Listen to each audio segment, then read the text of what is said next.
Hey everybody, it's Ms. Jen here, and today I'm reading one of our all-time favorites in our house. This is called The Paper Bag Princess, and it was written by Robert Munsch and illustrated by Michael Marchenko. And at the end, I'm going to show you some crafts that you can do based on the characters in the story. So let's see what happens in this story about a paper bag princess. Elizabeth was a beautiful princess. She lived in a castle and had expensive princess clothes. She was going to marry a prince named Ronald. Unfortunately, a dragon smashed her castle, burned all of her clothes with his fiery breath, and carried off Prince Ronald.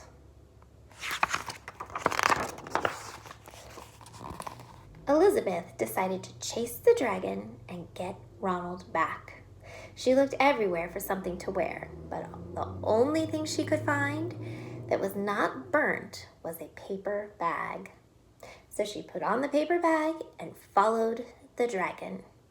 He was easy to follow because he left a trail of burnt forest and horses' bones. Finally, Elizabeth came to a cave with a large door that had a huge knocker on it. She took hold of the knocker and banged on the door. The dragon stuck his nose out of the door and said, "Well, a princess. I love to eat princesses, but I have already eaten a whole castle today. I am a very busy dragon. Come back tomorrow." He slammed the door so fast that Elizabeth almost got her nose caught. Elizabeth grabbed the knocker and banged on the door again. The dragon stuck his nose out of the door and said, "Go away. I love to eat princesses, but I have already eaten a whole castle today. I am a very busy dragon. Come back tomorrow." "Wait," shouted Elizabeth. "Is it true that you are the smartest and fiercest dragon in the whole world?" "Yes," said the dragon.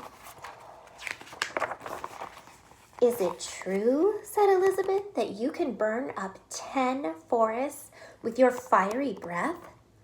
"Oh, yes," said the dragon, and he took a huge deep breath and breathed out so much fire that he burnt up 50 forests. "Fantastic," said Elizabeth. And the dragon took another huge breath and breathed out so much fire that he burnt up 100 forests. "Magnificent," said Elizabeth. And the dragon took another huge breath, but this time nothing came out. The dragon didn't even have enough fire left to cook a meatball.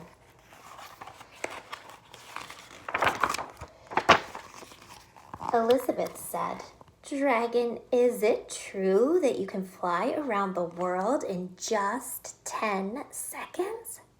"Why, yes," said the dragon, and jumped up and flew all the way around the world in just 10 seconds. He was very tired when he got back, but Elizabeth shouted, "Fantastic! Do it again!" So the dragon jumped up and flew around the whole world in just 20 seconds. When he got back, he was too tired to talk, and he lay down and went straight to sleep. Elizabeth whispered very softly, "Hey, dragon." The dragon didn't move at all. She lifted up the dragon's ear and put her head right inside. She shouted as loud as she could, "Hey, dragon!" The dragon was so tired he didn't even move. Notice anything up here?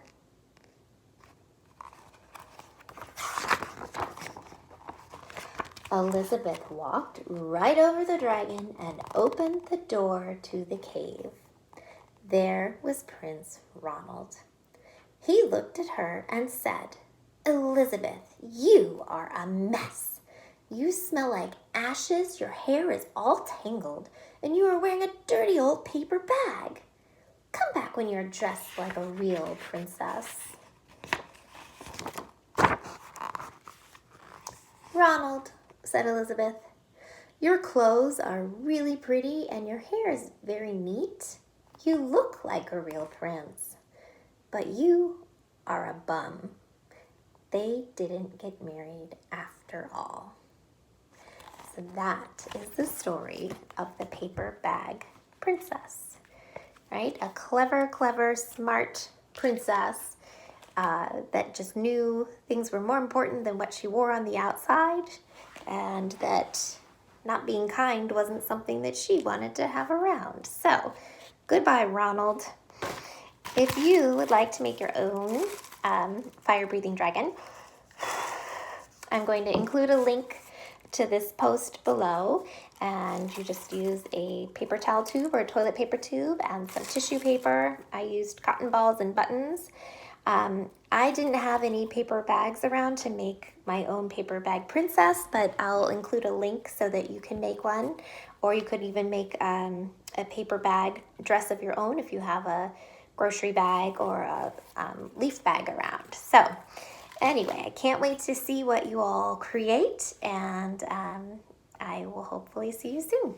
Take care.